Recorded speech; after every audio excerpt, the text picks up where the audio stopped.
नमस्कार दोस्तों। आज मैं आपको एक कहानी सुनाने जा रहा हूं जो हमें जिंदगी के महत्वपूर्ण सीख सिखाती है। यह कहानी है एक सुनार की जिनके पास सोने चांदी के जेवरों की दुकान थी। उसके पास एक अद्भुत हीरे का हार बनाने का प्रस्ताव आता है जो विदेशी उद्योगपति ने भिजवाया था। पर क्या होता है जब वो हीरे का हार दुकान से गायब हो जाता है? इस कहानी से हमें क्या सीखने को मिलता है, ये जानने के लिए चलिए इस कहानी में खोजते हैं। तो बिना देरी कीजिए चलिए इस कहानी का आरंभ करते हैं। एक गांव में एक सुनार रहता था। उसके पास बहुत सारा धन था और उसकी सोने चांदी के जेवरों की एक दुकान भी थी। सुनार की दुकान पर उसकी मदद के लिए कुछ कर्मचारी भी काम किया करते थे। वे कर्मचारी काफी निष्ठावान और वफादार थे। एक दिन सुनार के पास एक बेशकीमती और अद्भुत हीरे का हार बनाने का प्रस्ताव आया जो कि विदेश के किसी बड़े उद्योगपति ने भिजवाया था। यह प्रस्ताव उस सुनार के लिए आज तक का सबसे बड़ा प्रस्ताव था और सुनार ने इसे स्वीकार भी किया। सुनार ने उस हार को अपने कर्मचारियों के साथ मिलकर बनाना शुरू कर दिया। बहुत मेहनत के बाद दिन रात जागकर वह अनमोल हीरे का हार आखिरकार बनकर तैयार हो चुका था। अगले दिन वो सुनार रोज की तरह अपनी दुकान पर पहुंचा। उसने देखा कि जो हीरे का हार उसने इतनी मेहनत से बनाया था वह उसकी जगह पर था ही नहीं। उसने वह हार ढूंढने की बहुत कोशिश की। दुकान का हर कोना छान मारा लेकिन हीरे का हार नहीं मिला। वह बहुत परेशान होकर रोने लगा। कुछ ही देर में सभी कर्मचारी भी दुकान पर पहुंच गए, परंतु सुनार ने अपने कर्मचारियों को इसके बारे में कुछ नहीं बताया।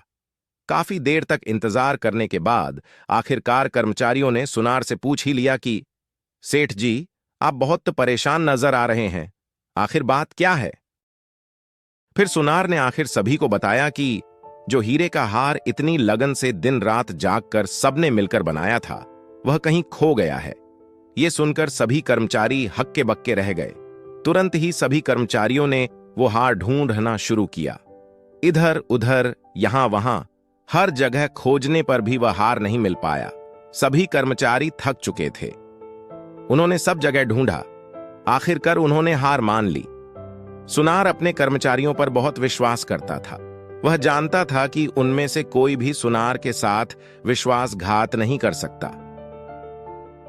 सुनार ने आखिर उम्मीद त्याग ही दी थी कि इतने में उसी की दुकान का एक कर्मचारी आया और बोला कि मैं वो हीरे का हार ढूंढकर निकाल सकता हूं, पर उसके लिए आप सभी को दुकान के बाहर जाना होगा। यह सुनकर सुनार सोच में आ गया कि जब अब तक इतना ढूंढने पर भी हार नहीं मिला तो ये व्यक्ति कैसे हार को ढूंढकर निकाल सकता है। परंतु उसके पास कोई चारा भी नहीं था।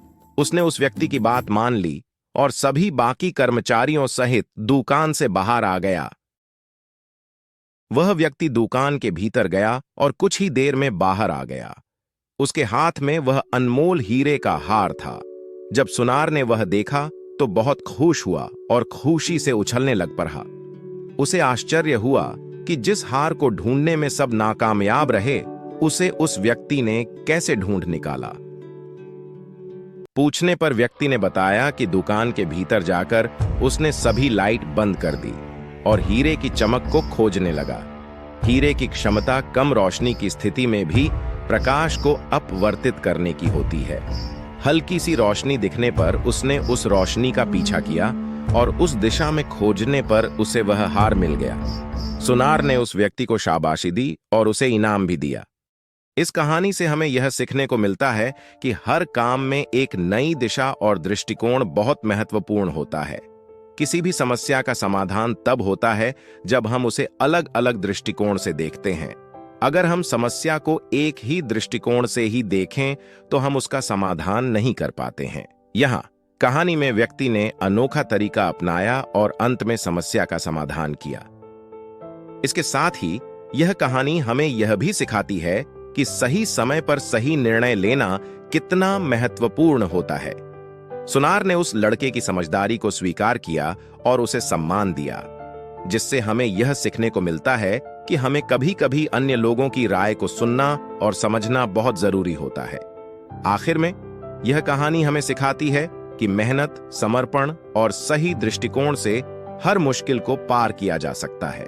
जब हमारे पास समस्याएं आती हैं, तो हमें इन्हें विश्वास और मेहनत से हल करना चाहिए।